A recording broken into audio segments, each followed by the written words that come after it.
¿Qué está pasando en el corazón de nuestros hijos? Esta mañana hacíamos la advertencia de no ser padre conductista a la hora de corregir a nuestros hijos, de no fijar nuestra atención de manera ligera y liviana en la conducta externa de nuestros hijos, porque decíamos que Dios está más interesado en los que somos que en lo que hacemos, porque lo que somos determina lo que hacemos. Esta mañana decíamos que el Señor se interesa en saber más la causa que el efecto de nuestra conducta, que el Señor está más interesado en la intención que en la acción, porque es la intención la que genera la acción.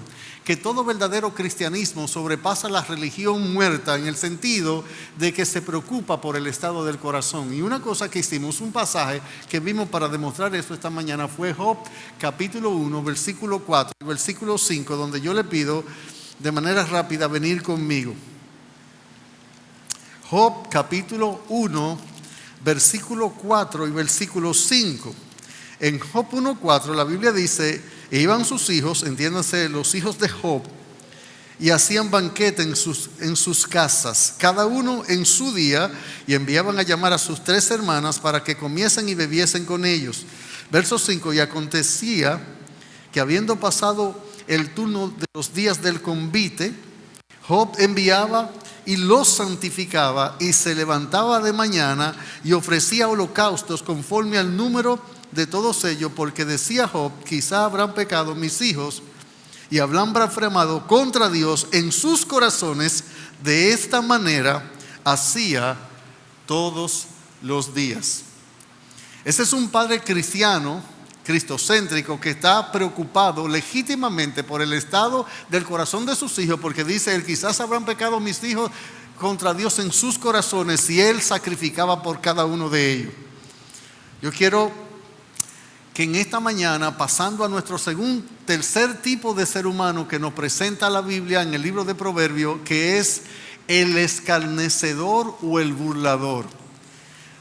Lo que nosotros podemos ver de manera progresiva, que todo necio, que es el término genérico, general, que usa el libro de los Proverbios para referirse al hombre sin Dios, referirse al hombre que no es convertido, referirse al hombre que no ha nacido de nuevo, referirse al hombre que no teme a Dios, referirse al hombre que es sabio en su propia opinión, referirse al hombre que es alguien rebelde, referirse al hombre que no toma en cuenta los parámetros divinos, que comienza cuando nace físicamente en una necedad de simple que está caracterizado por la ignorancia y el conocimiento y la falta del discernimiento, y que es grandemente influenciable, y que a su vez, cuando no es instruido, ni corregido, ni amonestado, ni guiado, ni enseñado, ni amado correctamente, como dice la Biblia, pasa de un necio simple a un necio insensato, que ya no es la ignorancia que le caracteriza ni la ligereza, sino la rebeldía.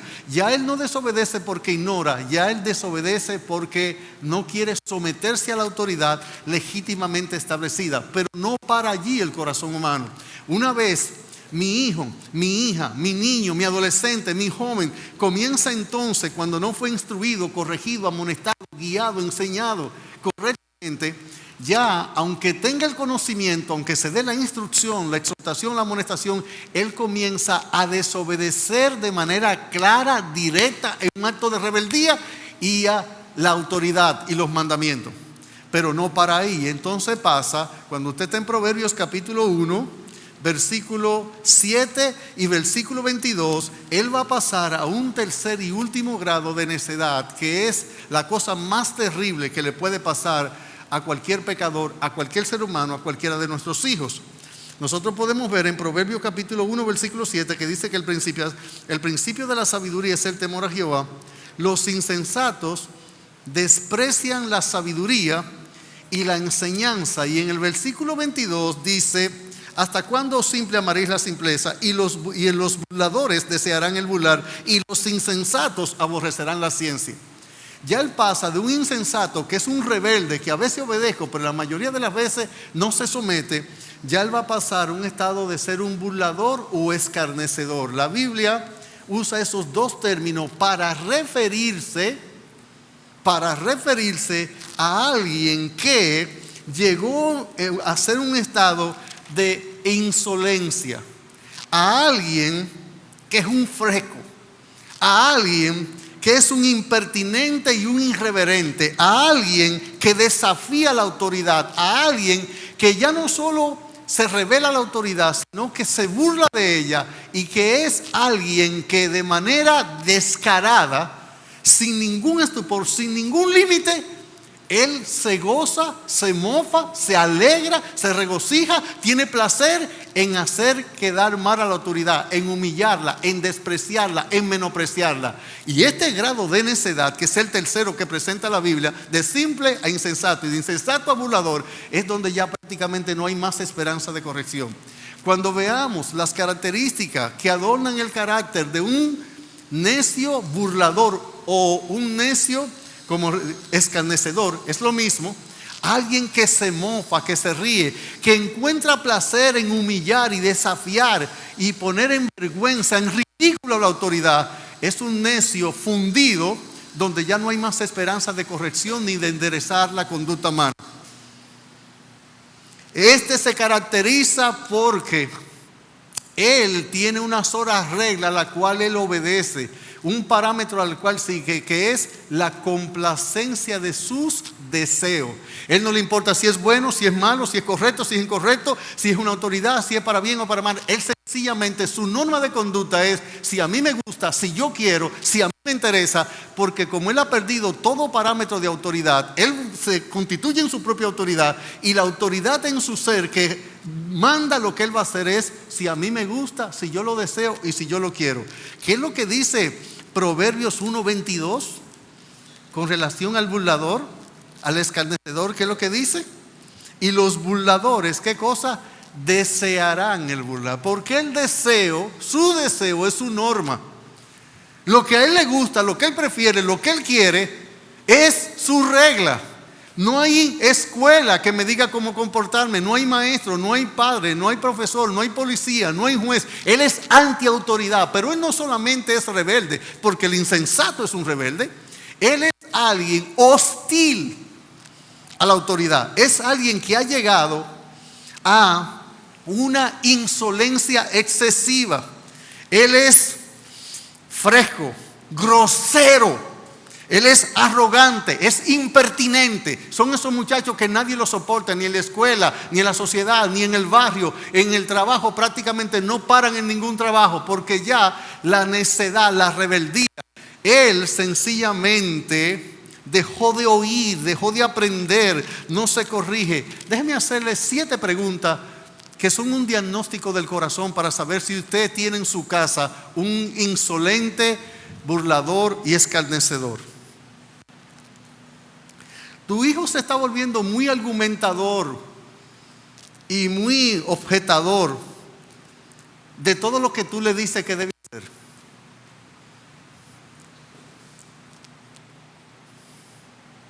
Tu hijo o tu hija quiere hacer en su casa solamente lo que a él le gusta, lo que a él le hace sentir bien, lo que él prefiere. Tu hijo se le hace difícil someterse a la autoridad en cualquier lugar donde él socialice. A los maestros en la escuela, a los managers en los equipos de deporte, a ti en la casa o al senador o a cualquier cosa. Tu hijo sencillamente se muestra rebelde frente a toda autoridad. Número 4.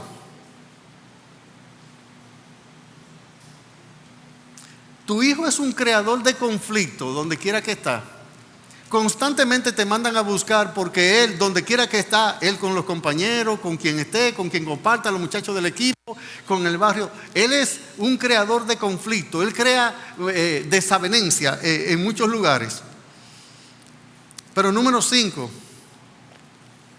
tu hijo se muestra muy firme en no ceder y aceptar las correcciones de sus faltas y de sus errores. Número 6. Tu hijo se resiente frecuentemente cuando tú lo corriges y se queda malhumorado y muestra una mayor rebeldía y tiende a amargarse cuando es corregido. Tu hijo tiende a burlarse de los demás. Él ve a un ciego que se cae y en vez de sentir compasión e ir a ayudarlo, él lo muestra. Él hace chistes frecuentemente sobre las debilidades o los defectos de los demás. Él encuentra cierto placer en hacer quedar mal a otro. Ese es un diagnóstico de un burlador. Exactamente, ese es un diagnóstico de un burlador. Vengan conmigo a Segunda de Reyes, por favor. Mire conmigo, Segunda de Reyes. Vamos a ver allí el capítulo 2 de Segunda de Reyes. Nótelo conmigo. Segunda de Reyes, capítulo 2. Mire una historia que a lo mejor usted conoce muy bien o ha oído. A lo mejor para algunos la van a escuchar por primera vez. Segunda de Reyes, capítulo 2, es una historia muy larga. A causa del tiempo, yo necesito no leerla completa, pero yo voy a explicar el contexto para que usted tenga la idea entera, acabada de ello. En Segunda de Reyes, capítulo 2, Dios había hecho, al final en el capítulo 1, Dios había hecho ir al profeta Elías en un carro de fuego y se lo llevó al cielo sin que éste hubiera muerte. Eliseo, que era por así decirlo un discípulo del profeta Elías, cuando le preguntaban que dónde estaba su señor, le decía: Jehová se lo llevó en un carro de fuego, porque recuerde que él lo vio. Unos jovencitos que escucharon, le parecía un cuentecito, una historia de hadas, y comenzaron a burlarse del profeta Eliseo. El profeta Eliseo parece que era calvinista de doctrina. No, estaba calvo, o sea, ya había tenido mucha edad. Y los muchachos le dieron con hacer chistes con la calva del profeta. Como son los muchachos de ahora, que de todo se burla, todo es un chiste, todo es un can, todo es un pasarla chévere, y comenzaron a burlarse de la calva del profeta. En el versículo 21 de este capítulo 2 que les dije, en el versículo 21 dice lo siguiente: y saliendo él a los manantiales de las aguas, se echó dentro la sal y dijo: así ha dicho Jehová, yo sané estas aguas y no habrá más en ellas muerte ni enfermedad. Y fueron sanas las aguas hasta hoy, conforme a la palabra que habló Eliseo. Después subió de allí a Betel, y subiendo por el camino salieron unos muchachos de la ciudad, unos jovencitos, y se burlaban de él. ¿Qué hacían estos? Se burlaban de él, diciendo: calvo sube, calvo sube. Él era calvo, y como él decía que Elías se lo había subido al cielo un profeta, entonces ellos decían: sube tú también, calvo, sube tú también, porque ellos no creían que Dios se había llevado a Elías. Entonces, ¿qué hicieron con eso? Agarraron la calvicie del profeta Eliseo y comenzaron a mofarse de la obra que Dios se había hecho en el profeta Elías. Y le decía: sube calvo, ¿a que no sube?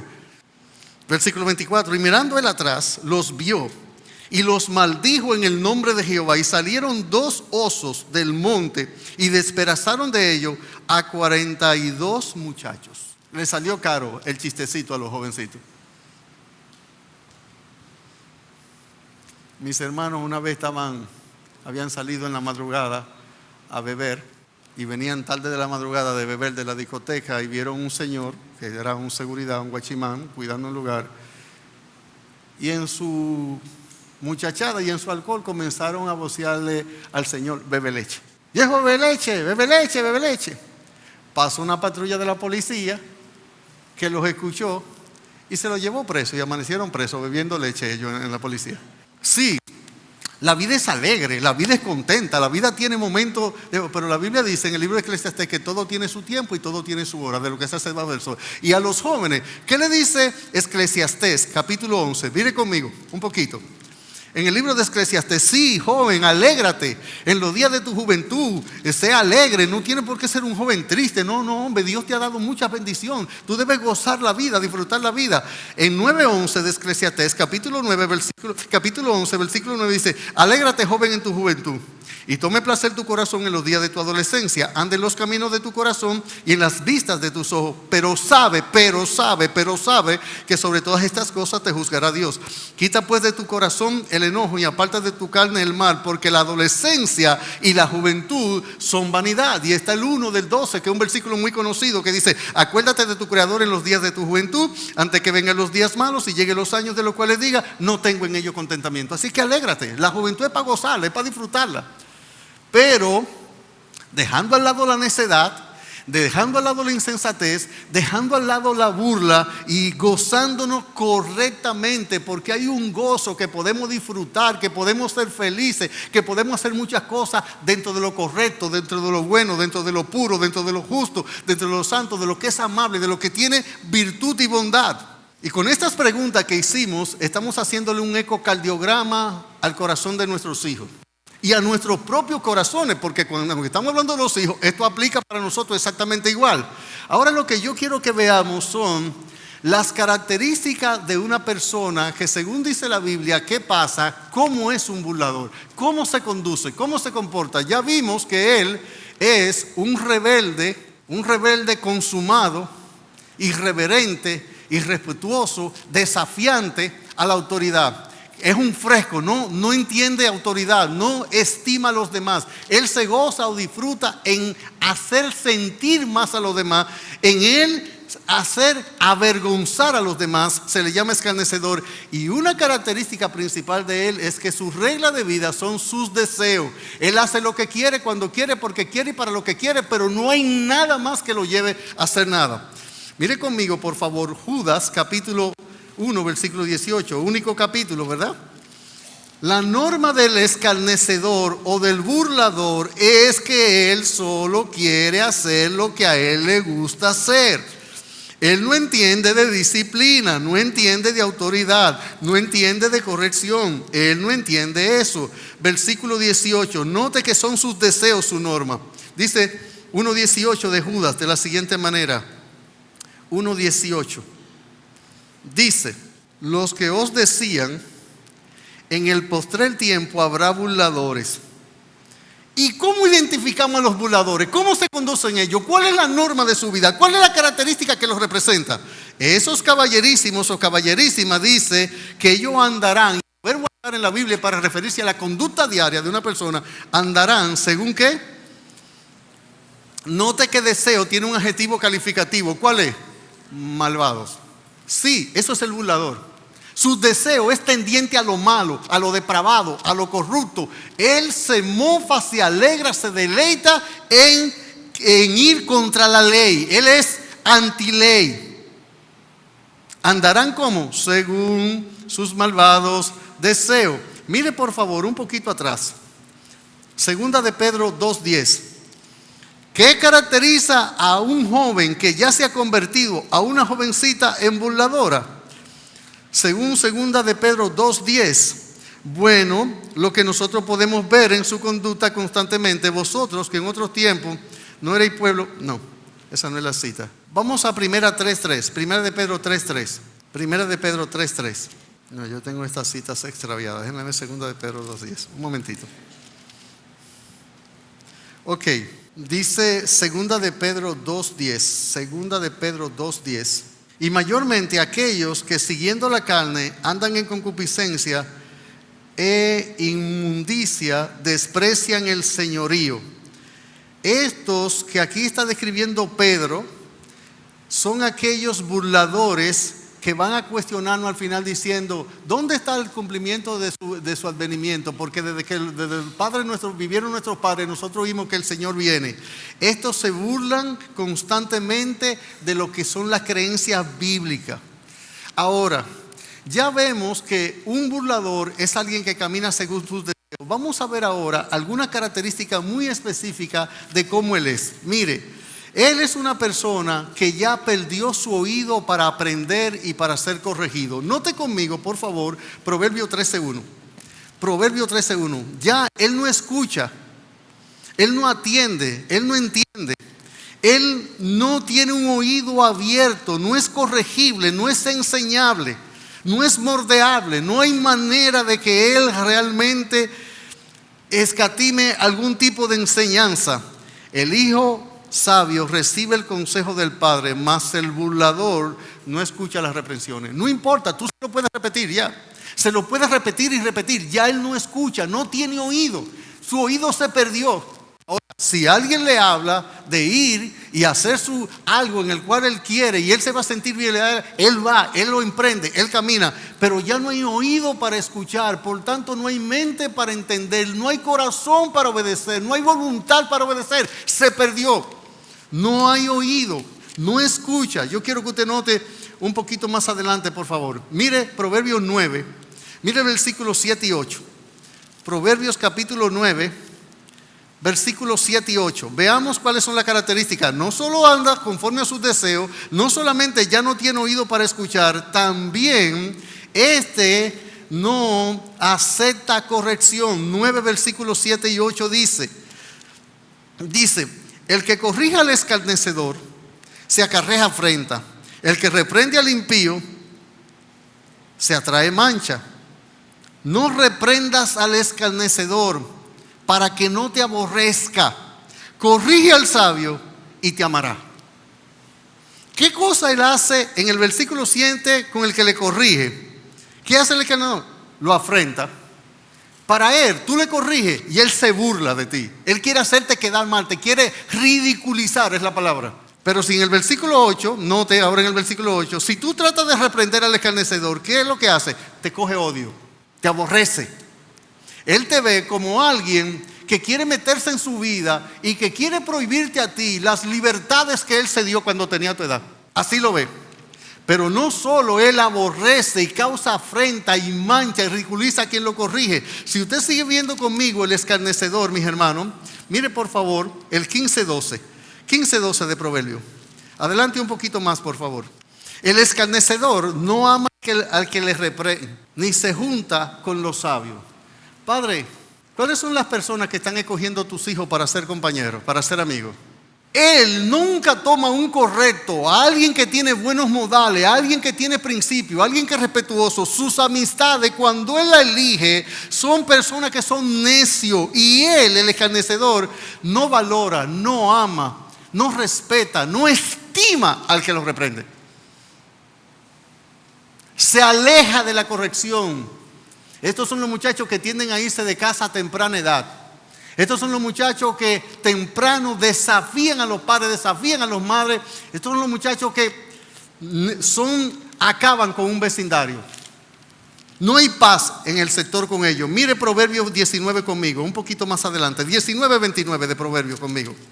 ¿Cuáles son las características de cómo sabemos que un hijo está pasando a ser un burlador, un necio incorregible? Que ya es más que insensato, que ya es más que simple, que ya es alguien del cual se ha perdido toda esperanza de corrección. Dice, preparado están juicio para los escarnecedores y azotes para las espaldas de los necios.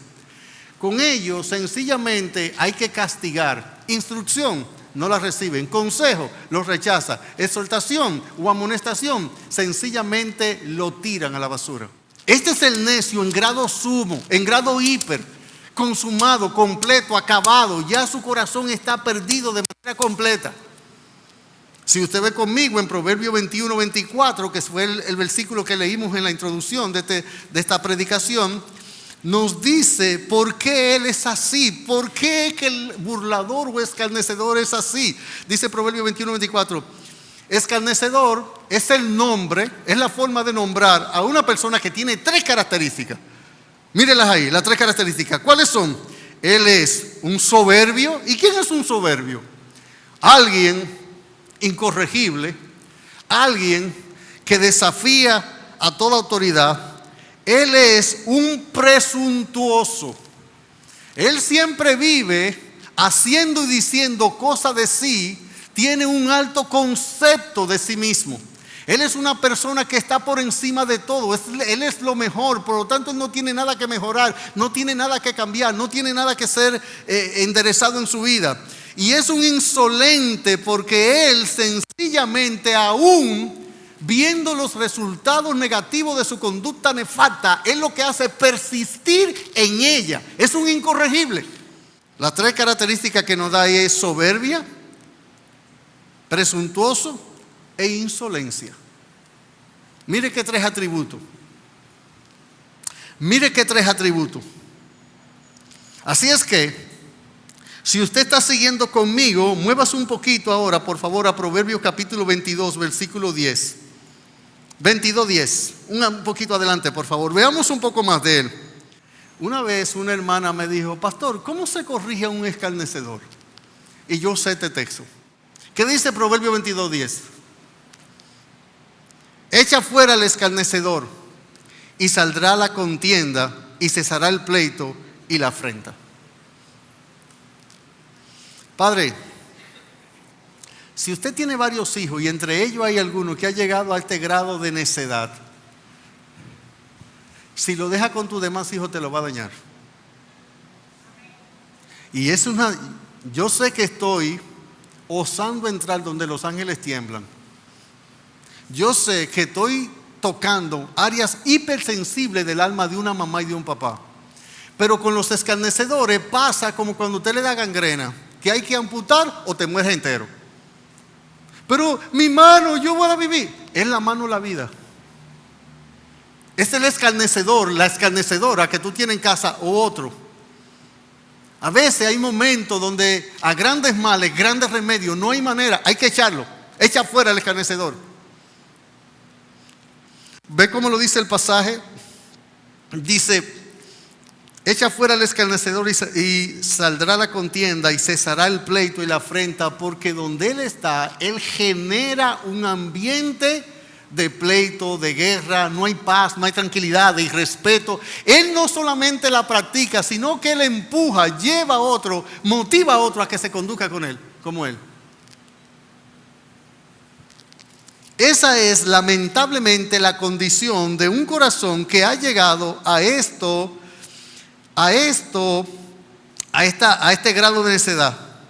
Dice Proverbios 24:9 de Proverbios: el pensamiento del necio es pecado, y abominación a los hombres el escarnecedor. Hay muchachos que sencillamente la sociedad comienza a odiarlo, a aborrecerlo, no quieren saber de él, no lo toleran, porque él sencillamente, o esa muchachita alebrecada, o sea, fuera de, que se salió de contexto, con un nivel de necedad, sencillamente donde quiera que están, irrespetan, causan un ambiente hostil, porque ellos son hostiles a cualquier autoridad y a cualquier modo de vida. Mire Proverbios 29:8. Mire cómo estamos rastreando el libro de Proverbios. Proverbios 29:8. Los hombres escarnecedores ponen la ciudad en llamas, mas los sabios apartan la ira. ¿Qué hacen los escarnecedores? Que quitan la paz y crean conflicto y crean ambientes hostiles, bélicos, sin paz. Ellos ponen una ciudad en llama, una ciudad se prende con la conducta de ellos. Eso es lo que hace exactamente un escarnecedor. Su vida, su comportamiento, su conducta lleva a quitar, como decía ahorita, la paz.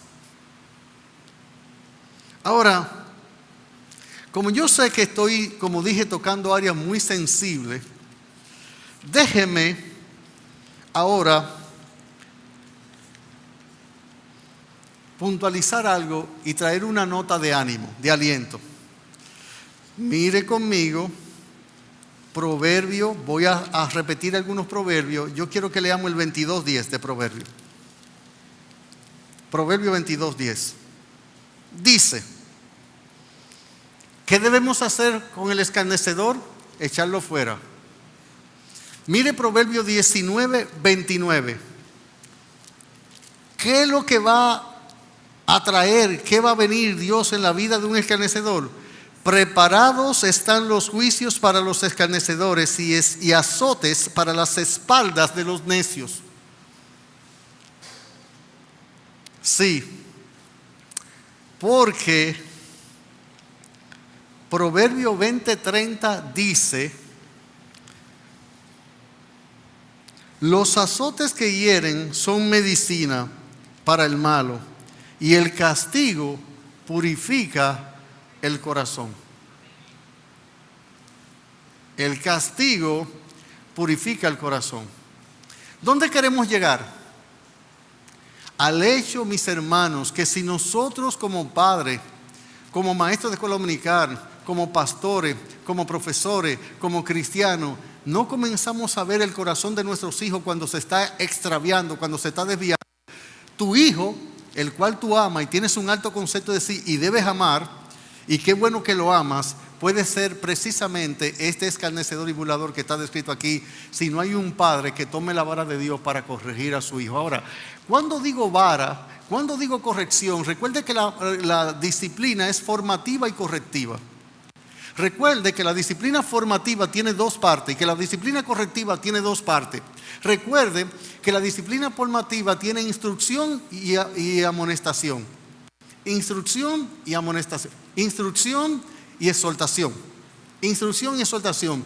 ¿A qué que manda constantemente a los padres en el libro de Proverbios? A enseña al hijo, corrige al hijo, guía al hijo, advierte al hijo, amonesta. O sea, padre, la fase con la cual nosotros luchamos, el mecanismo para luchar con el necio simple es enseñar, es dar verdad, es impartir conocimiento, es dar instrucción oportuna, es transmitir sensatez, es quitar la simpleza que se caracteriza por la ignorancia y poner el conocimiento de Dios en el alma para que él tenga las verdades de Dios para las decisiones de la vida. Por tanto, la disciplina formativa, en primer lugar, su etapa primaria es instrucción, es enseñanza, porque esta etapa se caracteriza por la ignorancia, porque lo desconoce todo, porque no conoce nada. Entonces la instrucción es la primera fase de la disciplina formativa. La segunda fase de la disciplina formativa es la exhortación. No solamente enseñe lo correcto, anima, estimula, empuja, desafía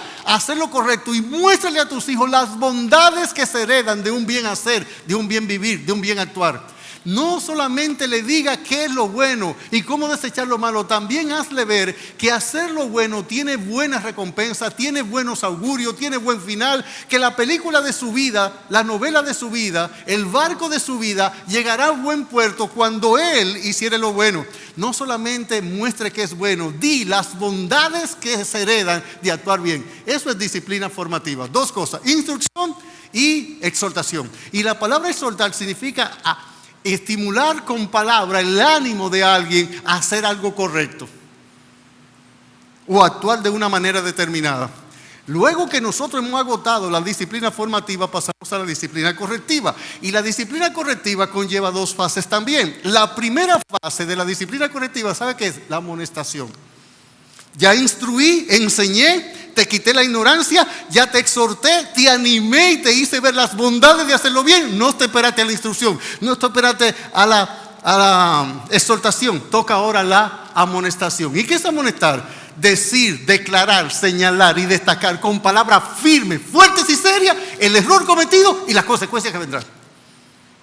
Eso es amonestar. Es confrontar. La palabra amonestar significa confrontar. Es pararte enfrente de tu hijo y hacerle ver con palabras firmes, palabras aún amorosas, pero firme, con convicción, lo errado de su camino, los resultados nefastos que vendrán y las consecuencias negativas. Mientras que la exhortación te anime a hacer lo bueno, haciéndote ver las bondades que vendrán de hacerlo. En la amonestación ya te pongo en la cara el principio que estás violando, la verdad que estás negando, la instrucción que estás menospreciando, y te hago ver las consecuencias que vendrán después de. Eso es amonestar, es confrontar verbalmente, es destacar, poniéndole nombre a la falta, poniéndole nombre a la consecuencia, es mirar a nuestros hijos cara a cara. Es como le dijo Dios al profeta, a Elí, al profeta, al sacerdote Elí. Él le dijo: tus hijos han pecado contra mí y tú no te has puesto enfrente de ellos para estorbarlo. Padres, instruyamos. Padres, exhortemos. Padres, amonestemos. Todo con amor, bajo los parámetros de Dios, con la esperanza puesta en Dios, pidiendo al Espíritu Santo luz, tomando las Escrituras, coge las Escrituras e instruye con ella, hazle ver las consecuencias, hazle ver lo que implica, lo que va a ser el resultado. Ser profeta en la vida de tus hijos, profetízale en el sentido de que vea que esta conducta de esta manera trae esta consecuencia, porque tú te lo estás inventando, porque tú eres alguien que prevé el futuro, no, porque la Biblia lo dice ya la Biblia lo dice, está dicho.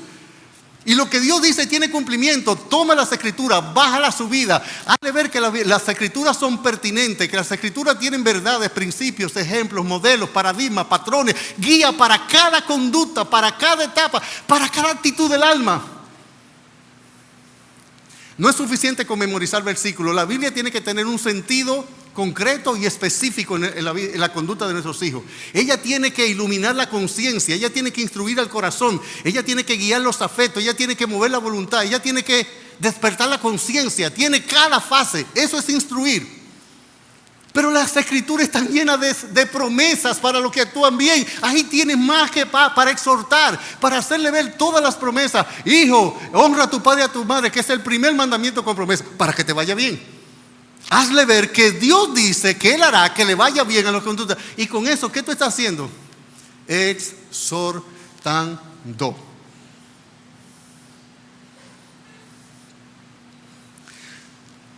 Corrige más la intención que la acción.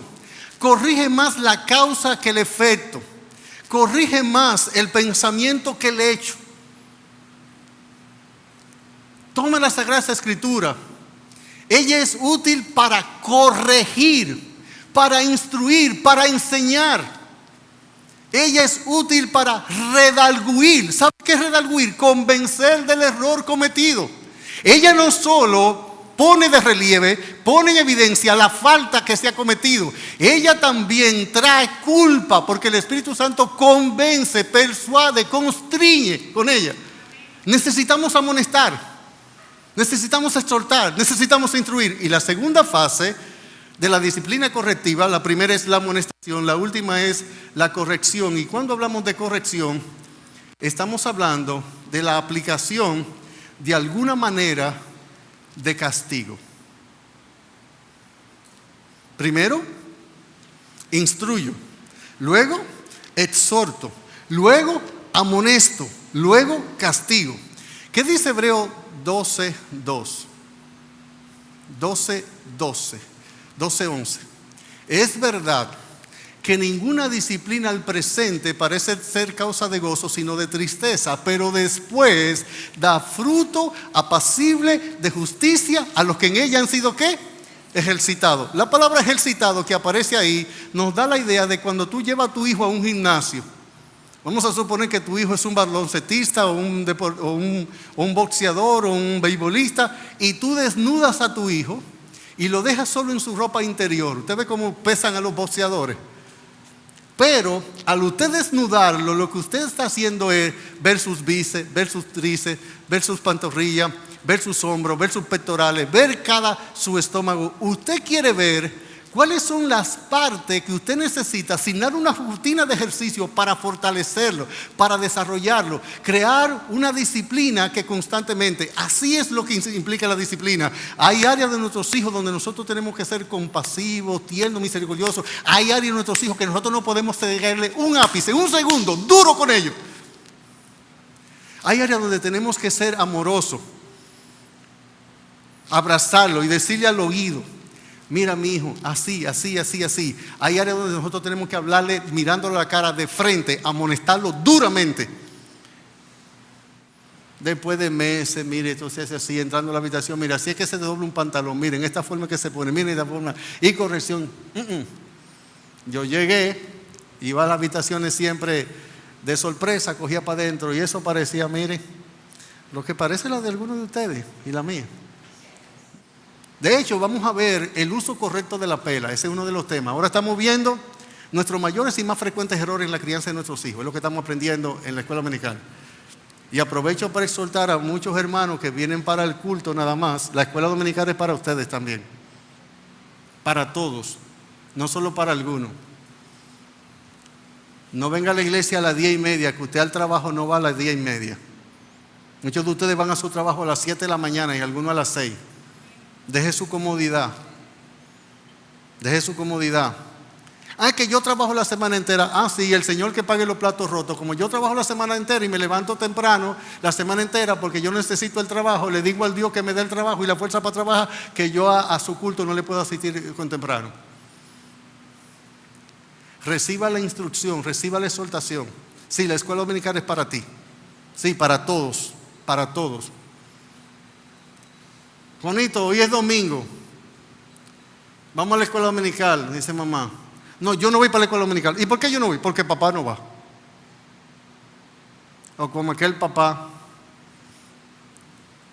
que no quería levantarse para ir a la escuela dominical y la esposa le decía: levántate, párate de esa cama. Vamos, no, que yo no tengo deseo de ir. Que te pares de la cama que tenemos. No, hombre, que yo tengo deseo de quedarme acostado. Y dice: pero tú eres el pastor. ¿Usted se imagina que el Luis tenga que estarme? Y la pregunta es entonces: ¿por qué yo no puedo faltar a la escuela dominical? Bueno, a lo mejor lo que pasa es que a usted le pagamos un salario. Aquí nadie recibe salario. El único que le pagan a ustedes, yo les regalo el salario y dejo de venir. Si yo vengo a la escuela dominical porque a mí me pagan, en mi caso, de pastor, aquí, pastor, ¿verdad? Si esa es mi motivación, lo más probable es que ustedes no tienen a Ramón Castro de pastor, ustedes tienen a Judas de pastor. Así es que no se acomode tanto, venga a recibir instrucción, consejo. Y la fase final de la disciplina correctiva es el castigo. Ahora, castigo no es venganza. Castigo no es que por frustración y por enojo, porque este muchacho parece que no entiende. Sí, lo que pasa es que la necedad está ligada al corazón del muchacho y la vara de la corrección lo apartará de él. ¿Qué dice Proverbio? ¿Qué fue lo que leímos en 20:30 de Proverbio? ¿Qué leímos?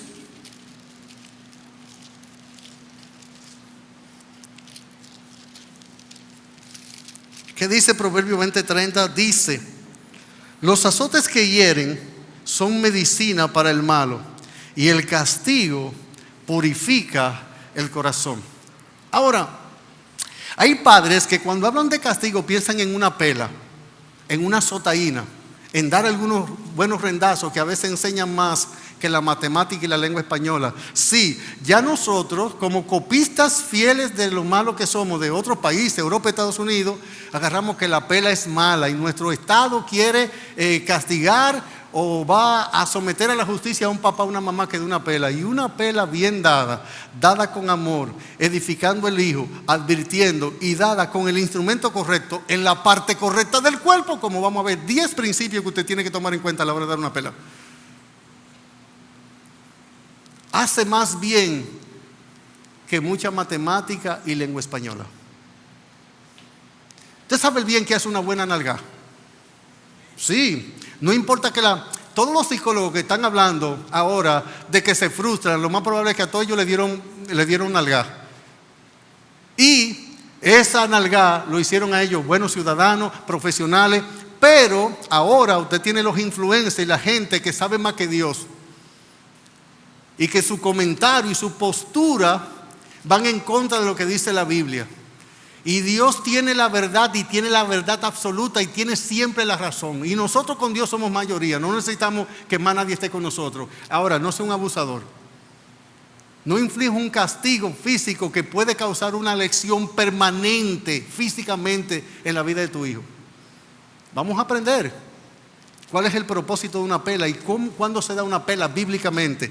Pero la fase cuarta o la segunda fase de la segunda disciplina correctiva conlleva castigo. Y esas son acciones directas que quitan cosas, que causan dolor en el corazón de nuestros hijos. Es que Hebreos 12:11, es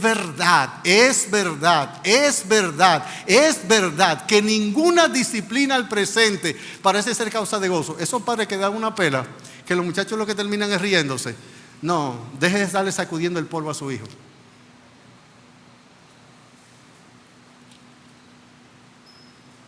Ahora, aquí hay un versículo en Proverbios que dice: me castigaron pero no me dolió, lo voy a volver a hacer. Cuando usted rebaja la disciplina, lo que está llevando al muchacho a ser más irrespetuoso todavía.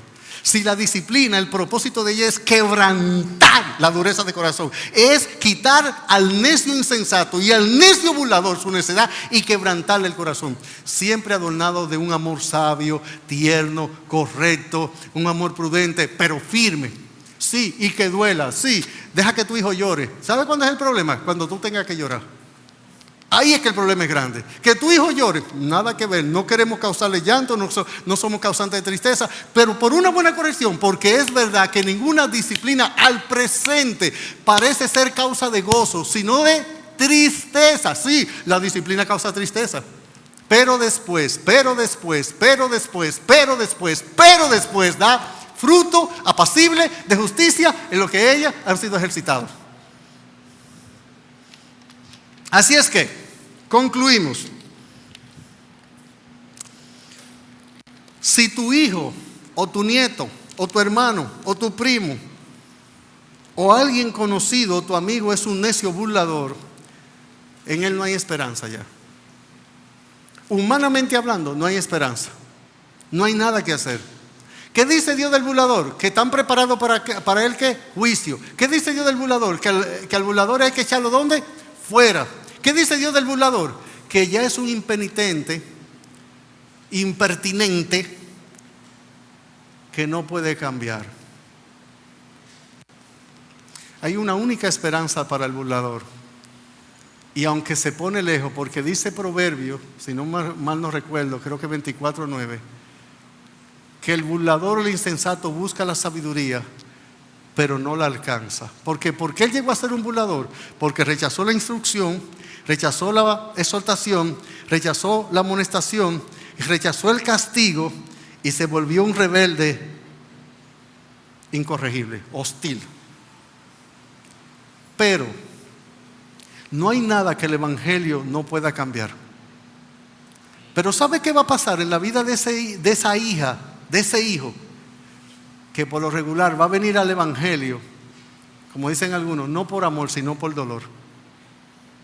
Alguna vivencia muy fuerte tiene que ser, como dijo un predicador. Usted ve Pablo, y Pablo para nada era un escarnecedor, pero para convertir el corazón de Pablo, el Señor le tuvo que decir a Gabriel: pásame el bate 36 y pegárselo a Pablo cuando iba camino a Damasco, porque de otra manera no hay forma. ¿Cuál es tu única esperanza, Padre? O si tú tienes a alguien conocido un burlador, es orar e implorar, rogar, suplicar, pedir y llorar que la misericordia del cielo de alguna manera le haga volver de su loco camino. Porque instrucción no la recibe, amonestación la desprecia, corrección la rechaza. Ya, ese es un estado de necedad, casi que es como emprender un largo viaje con solo de ida el pasaje. Es decir, a la ciudad de Irá, no Irak, con K, irá y no volverá. Ya, no hay retorno. La única cosa que puede hacer que ese muchacho o ese hijo o esa hija tuya retorne, o ese nieto tuyo retorne, es que la gracia del cielo descienda a él con un poder y en unas acciones extraordinarias y maravillosas, lleno de compasión y de bondad. Y bajo alguna experiencia el Señor le vuelva, le saque el corazón y le ponga otro nuevo. Porque cuando yo llegué a ese estado de necedad, no hay forma de volver atrás. No importa, tú puedes llorar, ya es tarde. No importa, puedes instruir, ya no tiene efecto.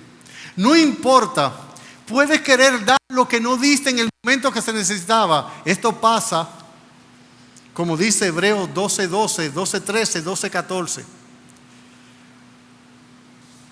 Cuando este joven menosprecia la primogenitura, dice la Biblia que la procuró ¿con qué? Con lágrimas, pero no le fue permitido. Una vez Dios cerró la puerta de la corrección en el corazón de un alma, no importa que Noé esté adentro, no importa que los hijos de Noé, ellos no pueden abrirla. La Biblia dice del arca, mas Jehová cerró la puerta. No fue Noé que cerró la puerta, fue Dios. Porque a lo mejor Noé, cuando oye la gente gritando, niños, ancianos, mujeres, vecinos, primos, tíos, abuelos, ¿qué iba a hacer Noé? Abrir la puerta. ¿Y sabe lo que iba a pasar? Que se iban a ahogar todos. Ya. Jehová cerró la puerta del arca.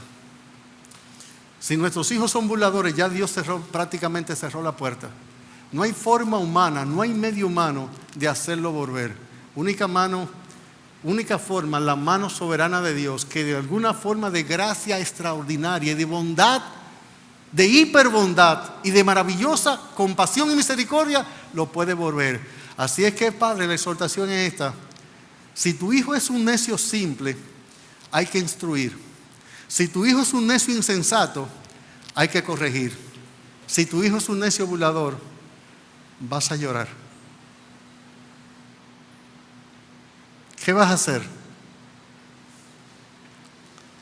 Dice Proverbio, corrige a tu hijo entre tanto que hay esperanza. Porque hay un momento que no hay esperanza.